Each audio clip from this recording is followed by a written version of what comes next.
রানী বিলকিস দাঁড়ায় গেছে, দাঁড়ায় সব মন্ত্রীদেরকে ডাক দিয়া বলে, ও আমার মন্ত্রীরা, প্রথম বক্তব্য যেটা রানী বিলকিস দেয়, এই কথাটা আল্লাহ সূরাতুন নমলের ভিতর আল্লাহ কোরআনে রেকর্ড করে।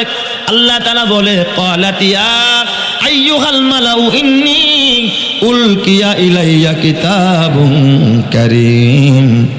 ও আমার মন্ত্রীরা, আমার কাছে একটা সম্মানিত চিঠি আসছে, আমার কাছে একটা সম্মানী চিঠি প্রেরণ করা হয়েছে।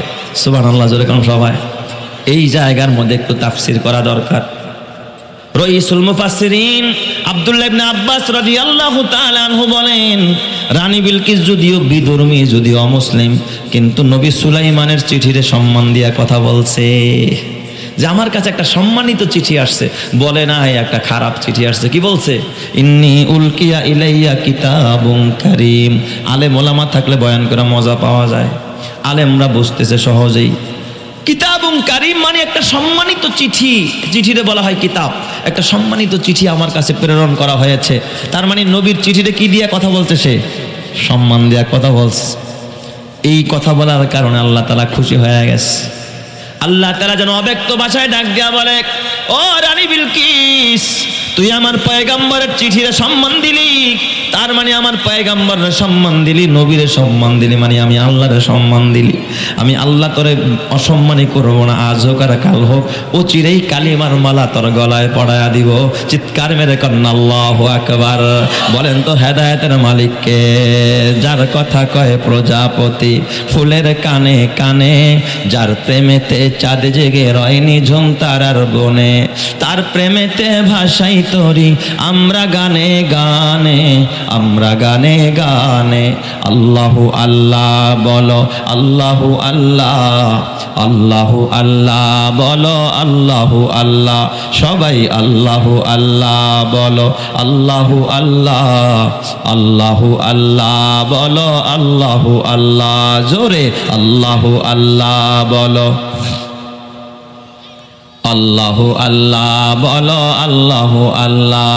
যে পাতায় পাতায় সবুজ মেখে ফুলকে দিল ঘ্রাণ, মিনারে মিনারে উড়ে যার নামে রাজান, তার নামেরই করছি জিকির আমরা সুরের তানে, আমরা সুরের তানে। আল্লাহু আল্লাহ বলো, আল্লাহু আল্লাহ, আল্লাহু আল্লাহ বলো, আল্লাহু আল্লাহ।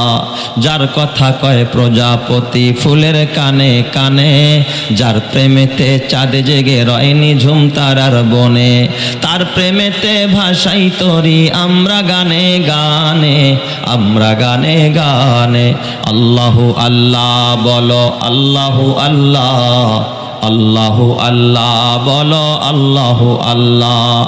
ও যার নামেতে বইছে নদী ভাঙছে সাগর ঢেউ, যার নামেতে আশেকে হয়ে পাগল হইল কেউ, যার নামেতে বইছে নদী ভাঙছে সাগর ঢেউ, যার নামেতে আশেকে হয়ে পাগল হইল কেউ, তার নামেরই করছি জিকির আমরা সবাই মিলে, আমরা সবাই মিলে। আল্লাহু আল্লাহ বলো, আল্লাহু আল্লাহ, আল্লাহু আল্লাহ বলো, আল্লাহু আল্লাহ। যার কথা কয় প্রজাপতি ফুলের কানে কানে, যার প্রেমেতে চাঁদ জেগে রয়নি ঝুম তারার বনে, তার প্রেমেতে ভাষাই তরি আমরা গানে গানে, আমরা গানে গানে। আল্লাহু আল্লাহ বলো, আল্লাহু আল্লাহ, আল্লাহু আল্লাহ বলো, আল্লাহু আল্লাহ। নারায়ে তাকবীর, নারায়ে তাকবীর। এ আমার বাবা, আপনাদের কষ্ট হইতেছে তাই না? শেষ করে দেব না? তাফসীর চলতে থাকবো ইনশাআল্লাহ। কতক্ষণ চলবে? হ্যাঁ, চলতেই থাকবো। আল্লাহ তুমি বোঝার তৌফিক দাও, জোরে কানা আমিন। হাসান জামিল সাহেব আসা পর্যন্ত ইনশাআল্লাহ চালাবো, নি আসলে অল্প সময় আসবে, আসলে আমি ছেড়ে দেব। আল্লাহ তুমি আমাদেরকে বোঝার তৌফিক দান করো, কোরআনের নূর সিনায় দান করো, জোরে কানা আমিন। আরো জোরে বলেন আমিন। রানী বিলকিস ডাক দিয়া বলতেছেন, ক্বালাত ইয়া আইয়ুহাল মালাউ ইন্নী উলকিয়া ইলাইয়া কিতাবুন কারীম। একটা সম্মানিত চিঠি আসছে, মন্ত্রীরা সবাই আলাদ, ডাক দিয়া বলে, ম্যাডাম কি চান, আপনি কি করতে চান, আপনি বলেন এখন আমাদের করণীয় কি। ম্যাডাম দ্বিতীয় বক্তব্য দেয়, ক্বালাত ইয়া আইয়ুহাল মালাউ আফতুনি ফি আমরি মা কুনতু কাতিয়াতান আমরা হাত্তা তাশহাদুন। ও মন্ত্রীরা তোরা পরামর্শ দে এখন আমার করণীয় কি, আমি এখন কি করতে পারি, আমি কি আত্মসমর্পণ করব নাকি সুলাইমানের বিরুদ্ধে অ্যাকশন নিব। সুলাইমান তো আমার চিঠি দিছে, আমি কি এখন তার সাথে লড়াইয়ে যাব না তার সাথে আপোষ করব, তোরা আমারে পরামর্শ দে। আমি আপনাদের কাছে জানতে চাই, সব দেশের পার্লামেন্টের মধ্যেই এ বাবা সবাই কি খারাপ নাকি দুই চারজন ভালো মন্ত্রী আছে না নাই, আবার সবাই কি ভালো নাকি দুই চারটা নাস্তিকের আনাগোনা আছে না নাই। রানী বিলকিসের পার্লামেন্টের ভিতরে কয়েক দল ছিল নাস্তিক, নাস্তিকরা দাঁড়ায় গেছে, নাস্তিক মন্ত্রীরা দাঁড়ায় গেছে। কালু, ওরা দাঁড়ায় বক্তব্য দেয়, ওদের বক্তব্য আল্লাহ কোরআনে রেকর্ড করলেন।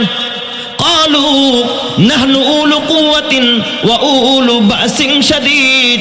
ও ম্যাডাম ভয় পায়েন না, চিন্তা করেন না, আমাদের শক্তি আছে, আমাদের সামান আছে, আমাদের নৌবাহিনী সেনাবাহিনী, আমাদের বিমান বাহিনী আছে, আমাদের শক্তি আছে, টাকা আছে, পয়সা আছে, অস্ত্র আছে, কামান আছে, আমরা লড়াই করব, আপনি খালি অনুমতি দেন। সুলাইমান রে গিয়া হোতাই থুইয়ামু। আল্লাহ কয় হোতাইবা নিজেরাই তো হত্যা বইয়া থাকবা, ঠিক না বেঠিক জোরে কর, হোতাইতে পারবো না, নিজেরাই হত্যা যাইব। পারবো পারবো জোরে কান পারবো, কারণ নবীদের সাথে আছেন কে। দেখেন না আমেরিকা এই যে এখন শুরু করছে কারে ধরার জন্য, ইরানরে ধরার জন্য, খামেনিরে শেষ করার জন্য পায়তারা শুরু করেছে। না না না, দুনিয়ায় যার কেউ নাই তার আছেন কে, এই ইমানের আওয়াজে বলতে হবে, তার আছেন কে, আল্লাহ। তুমি দুর্বল হতে পারো, আমি হতে পারি, কিন্তু তোমার আর আমার রব যিনি তিনি কিন্তু কে নয়, দুর্বল নয়। সুবহানাল্লাহ যেরকম সবাই। ওরা কয় ম্যাডাম আপনি খালি অনুমতি দেন, দেখবেন আমরা কেমনে হোতাই থুইয়াহি সুলাইমান রে পিডাইয়া। রানী বিলকিস জ্ঞানী মানুষ, ডাক দিয়া কয়, আমার মন্ত্রীরা, আমি যা জানি তোরা তো জানোস না। আমি জানি কওমে আদের কথা, কওমে ফিরাউনের কথা, আমি জানি হামানের কথা, আমি জানি কারুনের কথা, আমি জানি সাদ্দাদের কথা, আমি জানি ফিরাউনের কথা। কোন পয়গম্বরের সাথে লড়াই করে কেউ কোনোদিন বিজয় হতে পারে নাই। আমি রানী বিলকিস ও সুলাইমানের সাথে লড়াই করে বিজয় হতে পারবো না। চিৎকার মেরে করেন আল্লাহু আকবার, আরো জোরে বলেন না আল্লাহু আকবার। এই বুঝতারে দান করে দিছে কে, আল্লাহ। এই কথা যখন বলছে নাস্তিকরা কয়, তাহলে ম্যাডাম আগামী নির্বাচনে আমাদের লগে আমরা নাই। কয় তাহলে যা, তোরা বের হয়ে যা। ওরা বের হয়ে গেছে। শয়তান কয় আর আমাকে খালাতো ভাইরা দিয়ে বাগতেছে। শয়তান আর এই নাস্তিক আর আপন খালাতো ভাই জানেননি। শয়তান আর নাস্তিকরা কি আপন খালাতো ভাই। নাস্তিকরা কয় আয় রে, হ্যাঁ শয়তান কয় আরে আমার খালাতো ভাইরা পরাভূত হওয়া মানে আমি পরাভূত হওয়া। এখন শয়তানে করছে কি, তাহলে এই ম্যাডামরা তো একটা বুদ্ধি দিতে হয়। দেখবেন সব ম্যাডাম গো পাশে এই রকমের দুই চারটা ভূত থাকে, থাকে কি থাকে না। খালি কয় ইয়েস বস, জি বস, হ্যাঁ বস, হ্যাঁ জি ম্যাডাম, ইয়েস ম্যাডাম। কেউ কয় না যে এই কামটা আপনি করেন না, এটা ঠিক না, এটা করলে সমস্যা, এই কথা কেউ কয় না। আমনের মতো আর কি আছে, আপনি যা করবেন এটাই হালাল, আপনি মানুষের মারলে ওইটাও জায়েজ। আছে না নাই? এই জোরে কোন এরকমের তেল মারা লোক আছে না নাই? জোরে কোন আছে না নাই? ভালো বুদ্ধি কেউ কাউরে দেয়। শয়তান করছে কি, চিন্তা করছে আমি শয়তানি বেশ ধরে গেলে তো আমার বুদ্ধি সে নেবে না। ও করছে কি, ওই যে কাকতারুয়া শোনেন তো, আপনার এলাকায় ইরি ধান ক্ষেত করে না, গম ক্ষেত করে। কৃষক দেখবেন ওই গম ক্ষেতের ইঁদুর তাড়ানের লিগা, বক তাড়ানের লিগা জুব্বা একখানে এইভাবে কাকতারুয়া বানায় টানায় রাখছে। আছে না নাই? কাকতারুয়া বোঝেন তো, মানে মানুষের মূর্তির মতো। ও করছে কি, জুব্বা কই পাম, কোনো দর্জিও তো নাই, টেইলার্সও নাই। ওই ধান খেতে যায় জুব্বা একখান চুরি করছে, চুরি করে ওটা গায়ে ঢুকাইছে। আসলেই হুজুর না শয়তান? কথা কয় না হুজুর না শয়তান? ওই জুব্বা খান লাগায়া যায়া সংসদের ভিতরে সালাম দিছে। রানী বিলকিস আসসালামু আলাইকুম ম্যাডাম। কিরে তুই কেডা, তোর এদিকে কোনোদিন দেখি নাই। কয় কে ম্যাডাম চেনেন না? আমি তো অমুক দলের সভাপতি, আমার চিনেন না। তুই এখানে কি চাস, কি জন্য আইসাস? আসলে হুজুর না শয়তান? এই জোরে কোন এটা হুজুর না শয়তান, এটা দালাল। এটা কি জোরে কোন দালাল? কি চাস, কি জন্য আইসাস আমার কাছে? কয় ম্যাডাম দেখেন শয়তানের বুদ্ধিটা কেমন, প্ল্যানটা কেমন। ও ম্যাডাম সুলাইমানের কাছে আত্মসমর্পণ করবেন, বাধা নাই, আমি আপনারা বাধা দিব না। তবে একটা কথা কই ম্যাডাম, যাচাই করে নেন সে আসল না ভুয়া, সে তো নকলও হইতে পারে। দেখছেন নি কেমনে হিস্টা ঢোকায়। আর সুলাইমান তো ভুয়াও হইতে পারে, নকলও হইতে পারে, আসল নাও হইতে পারে। কয় তাহলে আসল আর নকল কেমনে যাচাই করবো? কয় বোঝেন না, মাল পানি পাইলি তো ঠান্ডা। তার মানে দুনিয়ার ভিতরে টাকার কাছে হাকিম করে, হুকুম করে, বিচার করে, রায় করে, ক্ষমতা করে, এ বাবা মনোনয়ন করে, সব ঘরে টাকার কাছে। কথা ঠিক না বেঠিক জোরে কন? এখন তার নাই নীতি নাই, যোগ্য আর অযোগ্য নাই, যার মাল আছে তার ক্ষমতা আছে। কথা ঠিক বললাম না বেঠিক বললাম? টাকার নাম এখন মামু হয়ে গেছে। এই মামু যার আছে তার সব আছে, যার মামু নাই তার কিছুই নাই। ম্যাডাম আপনি তারা কিছু মাল পানি দিয়া ঠান্ডা করে থন, দেখবেন কিছু হাদিয়া ফদিয়া দিলে আর আপনার বিরুদ্ধে কথা কইবেন, আপনি যা খুশি তাই করতে পারবেন। এই তুই তো ভালো বুদ্ধি দিছস। ওয়া ইন্নী মুরসিলাতুন ইলাইহিম বিহাদিয়া, আমি একটা কথা যদি বানায়া বলি আমার জিহ্বাটা এখন কাইটা দিবেন, কোরআনের মধ্যেই কথা আছে। ওয়া ইন্নী মুরসিলাতুন ইলাইহিম বিহাদিয়া, আমি হাদিয়া পাঠামু, দেখি সে আমার হাদিয়া নেয়নি, হাদিয়া নিলেই তো ঠান্ডা হয়ে থাকবো, তাইলে আমার বিরুদ্ধে কোনো অ্যাকশন নেবে না। আমি তোমাদের কাছে বলতে চাই মুসলমান, হক্কানি আলেম ওলামা টাকায় বিক্রি হয় না, পয়গম্বরেরা টাকায় বিক্রি হয় না, সত্যিকারের ভোটার যারা তারাও টাকায় বিক্রি হয় না। যারা টাকায় বিক্রি হয় ওরা দালাল, ওরা হক্কানি না, ওরা হুক্কানি। কথা ঠিক না বেঠিক জোরে কন? মানুষ কোনোদিন নীতি নৈতিকতার কাছে টাকায় বিক্রি হতে পারে না। আরে ঠিক কিনা জোরে কন? টাকায় বাবা কামলা পাওয়া যায়, কিষান পাওয়া যায়, গোলাম পাওয়া যায়, গরু টাকায় বিক্রি হয়, ছাগল টাকায় বিক্রি হয়, মহিষ টাকায় বিক্রি হয়, গাধা টাকায় বিক্রি হয়, কুকুর টাকায় বিক্রি হয়। মানুষ কোনোদিন টাকায় বিক্রি হয় না। কথা ঠিক না বেঠিক জোরে কন? রাগ করছেন আমার সাথে আপনারা? 2 পয়সার লাভ নাই রাগ কইরা। যে টাকায় বিক্রি হবে সে মানুষ নামের জানোয়ার। ঠিক না বেঠিক জোরে কন? পয়গম্বররা কিনতে চায় টাকা দিয়া, পয়গম্বররা কি টাকায় বিক্রি হয় নাকি? কতক্ষণ নাকি? নবীরা টাকায় বিক্রি হয় নাকি? টাকায় বিক্রি হয় না। কয় কি হাদিয়া দিমু? শয়তান আবার একটু পেছ লাগাইছে, কয় দিবেন তো? কয় আমি 5টা স্বর্ণের ইটা পাঠাইলাম, 5টা রূপার ইটা, 100 গোলাম আর দাসী পাঠাইলাম। যদি সে আবার নারীর লোভী হয় তাহলে নারী দিয়া তারা ঠান্ডা করবো, যা লাগে মদ গাঁজা সব দিয়া দিব, নাউজুবিল্লাহ যখন সবাই। এই বিশাল হাদিয়া তোহফা দিয়া পাঠাইছে। 350 মাইল দূর থেকে রানী বিলকিস যখন হাদিয়া দিয়া পাঠাইছে, আল্লাহ তাআলা ওহীর মাধ্যমে সুলাইমান নবীর সব তথ্য জানায়া দিছে। সুবহানাল্লাহ। ওরা আস্তে আস্তে আস্তে আস্তে প্রায় 30-35 কিলোমিটার দূরে চলে আসছে। আর মাত্র 35 কিলোমিটার দূরে বাকি আছে, বা 30 কিলোমিটার সুলাইমান নবীর রাজ দরবারে পৌঁছতে। সুলাইমান নবী দেখতেছে হই হুল্লার আওয়াজ, বিশাল বড় বাহিনী আসতেছে আমার রাজ দরবারে। সুলাইমান নবী তার মন্ত্রী পরিষদের বৈঠক বসালেন, ডাক দিয়া বলে, ও মন্ত্রীরা, রানী বিলকিস আমার কাছে বাহিনী পাঠাইছে। যদিও সে অমুসলিম, যদিও তার উদ্দেশ্য খারাপ, কিন্তু তারা তো আমার দেশের মেহমান। মেহমান যদি বিধর্মীয় হয় তারা মেহমানদারি করাইতে হয়। এটা নবীর সুন্নত, পয়গম্বরী সুন্নত। সুবহানাল্লাহ জোরে কোন সবাই? একটা কাজ কর, ওদের সম্মানে এই 30 মাইল জায়গা স্বর্ণ দিয়া বাদাই করে দে, পুরা 30 মাইল জায়গা। আবার টেন্ডার দিছে জিন্নাত গো, বাঙালি গো দিলে তো রডের জায়গায় বাস দিত। ঠিক না ব্যাটিক? জিন্নাতরা পুরা 30 মাইল জায়গা স্বর্ণ দিয়া বাঁধাইছে। এরপরে ডাক দিয়া একটা কাজ কর, 2 পাশ দিয়া স্বাগতম জানা। তবে মানুষ দাঁড়াবি না, ওরা তো গাদারা দল, বেঈমানরা তো গাদারা দল, গরুর দল, ওরা জানোয়ারের চাইতেও খারাপ। রাস্তার 2 পাশ দিয়া গরু গাদা বাইন্দাদের লেজ লড়াইয়া গাদায় স্বাগতম দিবে, গাদার দলরে মানুষে দিবে না। কথা ঠিক কিনা? 2 পাশ দিয়া গরু গাদা বাইন্দা দিচ্ছে। এরপরে যখন ওরা ঢুকছে, ওই যে যেটার মাথায় 5টা স্বর্ণের ইট ছিল, ওটাই যায় দেখে, তাকায় দেখে, আরে পান্নিসি দি স্বর্ণের ইট। কয় যেই বেড়ার দেশে 30 মাইল জায়গা সোনা দিয়ে বান্ধাই থুইছে, এরা যদি 5 খান স্বর্ণের ইট দিয়ে তো দিয়ে উষ্টায় হালাই দিব আর কি। 30 মাইল জায়গা সোনা দা বান্ধাইছে আর 5 খান স্বর্ণের ইট দিছে, এটা কোনো হাদিয়া হইল? যার মাথায় রূপার ইট, ও জায়গায় দেয় সামনে এক জায়গায় গাদায় স্বর্ণের ইটের উপরে প্রস্রাব করতেছে। কৌমা গোমা, যে বেটার দেশে সোনার ইটে গাদায় প্রস্রাব করে, এরা রূপার ইট দিলে তো নিবই না, দিয়ে আমার মাথা ফাটিয়ে লাগব। এক পা আগায় এক পা পিছায়। তারপরে ম্যাডামের নির্দেশ কোন রকম কাছে গেছে, ইত্তাকু ফিরাসাতাল মুমিন ফাইন্নাহু ইয়ানজুরু বিনুরিল্লাহ। নবীদের চেহারার ভিতরে এ বাবা রৌব আছে। কাছে গিয়া ওরা পয়গম্বরের চেহারার দিকে তাকাইতে পারে না, ভয় হয়। পয়গম্বর যখন তাকায়, ওরা নিচের দিকে তাকায়। স্বর্ণের ইটওয়ালা কয়, এই যে মহারাজ আমাকে ম্যাডামে কিছু হাদিয়া দিছেন, নেন। এই যে ম্যাডামে কিছু হাদিয়া দিছে, নিলে নেন, না নিলে ফেরত দিয়া দেন। সুবহানাল্লাহ বলবেন না সবাই? সুলাইমান নবী ডাক দিয়া বললেন, এই তোমরা শুনে রাখো, তোমার ম্যাডাম আমার টাকা দিয়া কিনতে চায়, স্বর্ণ দিয়া কিনতে চায়, রূপা দিয়া কিনতে চায়। পয়গম্বররা টাকায় বিক্রি হয় না, স্বর্ণতে বিক্রি হয় না, রূপায় বিক্রি হয় না। তোমার ম্যাডাম রে গিয়া বলবা, আল্লাহ তাআলু আলাইয়া ওয়া আতুনি মুসলিমিন, আমার যেন আঙ্গুল বাঁকা করতে না হয়। তোমার ম্যাডাম রে বলবা, আর যেন বাটপারি না করে, সিটারি না করে, সোজা হইয়া ভালো হইয়া মুসলমান হইতে বলবা। যদি মুসলমান না হয় তাহলে আমি আঙ্গুল বাঁকা করব। চিৎকার মেরে কন্না আল্লাহু আকবার, আরো জোরে কন্না আল্লাহু আকবার। ঈমানের পথে অবিচল থেকে আমার মরণ যেন হয়, তোমারই কাছে মিনতি আমার মহামহিম দয়াময়।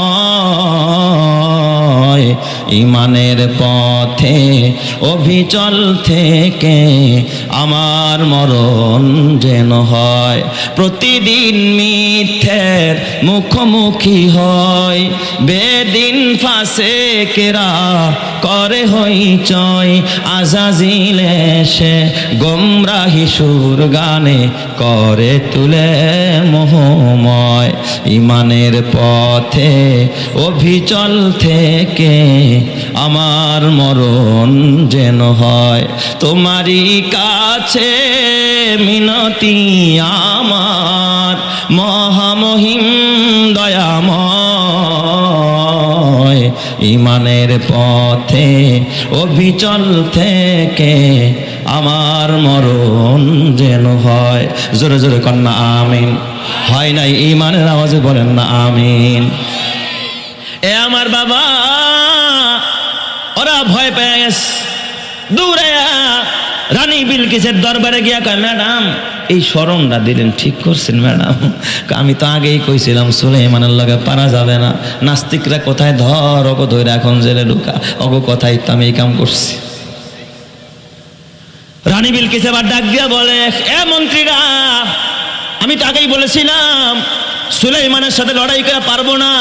আমি তোমাদেরকে বলি, কোরআনের সাথে লড়াই করে কোনোদিন পারা যাবে? এই জোরে কান পারা যাবে? কারণ কোরআন কার কথা? আরো জোরে বলেন না কার? আল্লাহ। পারা যাবে না। চল চল সবাই চল, আমরা একযোগে সুলাইমানের বাড়িতে যাব, সুলাইমানের হাতে হাত দিব, আমরা বশ্যতা স্বীকার করব, সারেন্ডার করব, আমরা কালিমা পড়ে মুসলমান হয়ে যাব। চিৎকার মেরে কন্না আল্লাহু আকবার। বলেন তো হেদায়েতের মালিক কে? আরো জোরে বলতে হবে, হেদায়েতের মালিক কে?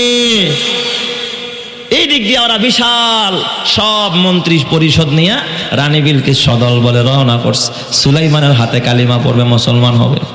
সুলাইমান নবী জিন্নাত গোখ লাগায়া রাখছে যে দেখিস কত দূর আসে। 3 মাইল যখন বাকি আছে, মাত্র কয় মাইল? 3 মাইল। সুলাইমান নবী মন্ত্রীদেরকে নিয়ে আবার বসছে।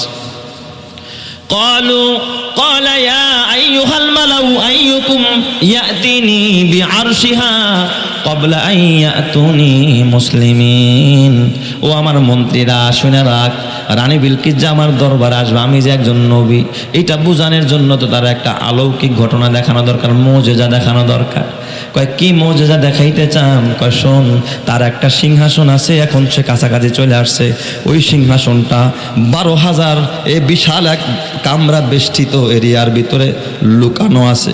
এই সিংহাসনের চাবি রানী বিলকিস নিজে নিয়ন্ত্রণ করে, কারো হাতে দেয় না। গোটা পৃথিবীতে এমন সিংহাসন একটাই আছে, দ্বিতীয় পিস আর নাই। রানী বিলকিস 3 কিলোমিটার দূরে আছে, অল্প সময়ের মধ্যে আমার দরবারে আসবে, কিন্তু সিংহাসন তালাবদ্ধ রুমে এখনো পর্যন্ত 3,500 মাইল দূরে আছে। ওই সিংহাসন রানী বিলকিস আসার আগে আগে আমার দরবারে কে আনতে পারবি? চিৎকার মেরে কন্না আল্লাহু আকবার। قال يا أيها الملأ أيكم يأتيني بعرشها قبل أن يأتوني مسلمين। কে পারবি সিংহাসন আনতে? ওই মজলিসের ভিতরে একজন জিন ছিল, তার নাম ইফরিত। قالت عفريت من الجن, জিনের একটা নাম ইফরিত, অথবা একটা দল ছিল, জিন্নাতের একটা দল। قالت عفريت من الجن أنا آتيك به قبل أن تقوم من مقامك। ও পয়গম্বর, আপনি যেই জায়গার মধ্যে বসা আছেন, এই জায়গা থেকে দাঁড়াইতে যতক্ষণ সময় লাগবে 3,500 মাইল দূর থেকে সিংহাসনটা তালা ভাঙ্গা ছাড়া, দরজা খোলা ছাড়া ওই সিংহাসনটা আপনার দুয়ারে আনতে এর চাইতে বেশি সময় লাগবে না। চিৎকার মেরে কন্যা আল্লাহু আকবার। আপনাদের কাছে জানতে চাই, বসার থেকে দাঁড়াইতে কয় ঘন্টা লাগে? আমন গলিগা ঠিক এই ঘন্টা লাগবো, কারণ এই জবাব দিতে পারেন না আপনারা। বলেন তো বসার থেকে দাঁড়াইতে কতক্ষণ লাগে? সেকেন্ডও লাগার কথা না। পয়গম্বর ডাক দিয়া কয় না না হবে না, আরো তাড়াতাড়ি চাই। আল্লাহু আকবার বলেন। কয় এত দেরি করুন যাব না, বসার দাঁড়ামো, এত সময় নেওয়া যাবে না, আরো তাড়াতাড়ি চাই। সুবহানাল্লাহ জোরে কোন সবাই। আসেনি এই পাওয়ার আমেরিকার আছে? এই পাওয়ার কি রাশিয়ার আছে, চীনের আছে? গোটা পৃথিবীর নয়, এই পাওয়ার আল্লাহ তাআলা সুপার পাওয়ার পয়গম্বরদেরকে দান করেছে। চিৎকার মেরে কন্যা আল্লাহু আকবার। হবে না, আরো তাড়াতাড়ি চাই। ওই মজলিসের ভিতরে এক আলেম ছিল। আলেম কেন? আলেমদেরকে আমি মঞ্চে আনলাম। আলেমদের কত দাম, আলেমদের জুতার কত দাম আপনারা জানেন না? আপনার মসজিদের ইমামের পায়ের জুতার কত মূল্য আপনার জানা নাই বাবা, আপনার জানা নাই। আব্দুল্লাহ ইবনে মাসউদ রাদিয়াল্লাহু তাআলা আনহু, যার একটা উপাধি ছিল সাহিবুন নালাইন, নবীর জুতা বহন করত। আব্দুল্লাহ ইবনে মাসউদ বড় আলেম ছিলেন, বড় ফকিহ ছিলেন, উনি নবীর জুতা বহন করতে। এই জন্য ওনার একটা উপাধি সাহিবুন নালাইন, নবীর জুতা বহনকারী। ওনার আরেকটা উপাধি ছিল সাহিবুল বিসাদা, আল্লাহর নবীর বিছানা বহনকারী। নবী যেখানে নামাজ পড়তেন বিছানাটা বিছায়া দিতেন, নবীর বিছানা সাথে সাথে রাখতেন, নবীর ব্যাগটা সাথে সাথে রাখতেন, নবীর জুতা মোবারক সাথে সাথে রাখতেন।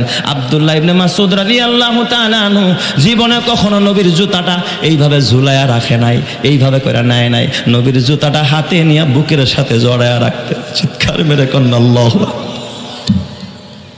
এটা ছিল আমার নবীর ভালোবাসা।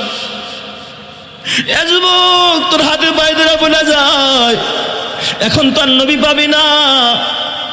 এটা নবীর যুগ না, এটা আলেম ওলামার যুগ। এই আলেম পয়দা হয় এই মাদ্রাসায়। এখন তো আর নবী দেখোস না। নবী থাকলে এই মাদ্রাসায় নবীর দরজগা হইতো। এই দরজগায় এখন নবী নাই, নবীর প্রতিনিধি ওলামায়ে কেরাম আছে। এই দরজগার সাথে সম্পর্ক রাখবে, মাদ্রাসার সাথে সম্পর্ক রাখবে, কসম আল্লাহ। এই ঘরের সাথে যারা সম্পর্ক রাখবে, কিয়ামতের কঠিন ময়দানে তারা নবীর সুপারিশ পাবে, নবীর হাউজে কাউসারের পানি পাবে, আমার নবীর সাথেই জান্নাতে যাবে। চিৎকার মেরে করেন আল্লাহু আকবার। আরো জোরে বলেন আল্লাহু আকবার। আমার পাগল মন ওই মদিনার প্রেমে পড়েছে, বলো পাগল মন ওই মদিনার প্রেমে পড়েছে। ওই মদিনা এই মনকে, ওই মদিনা, ওই মদিনা এই মনকে বন্দি করেছে, বলো পাগল মন ওই মদিনার প্রেমে পড়েছে, বলো পাগল মন ওই মদিনার প্রেমে পড়েছে। জানি না ওই মদিনায় কি আছে মধু, মদিনা মদিনায় আমায় করেছে জাদু। বিশ্বজাহান নবীর প্রেমে, বিশ্বজাহান নবীর প্রেমে পাগল হয়েছে, বলো পাগল মন ওই মদিনার প্রেমে পড়েছে, বলো পাগল মন ওই মদিনার প্রেমে পড়েছে।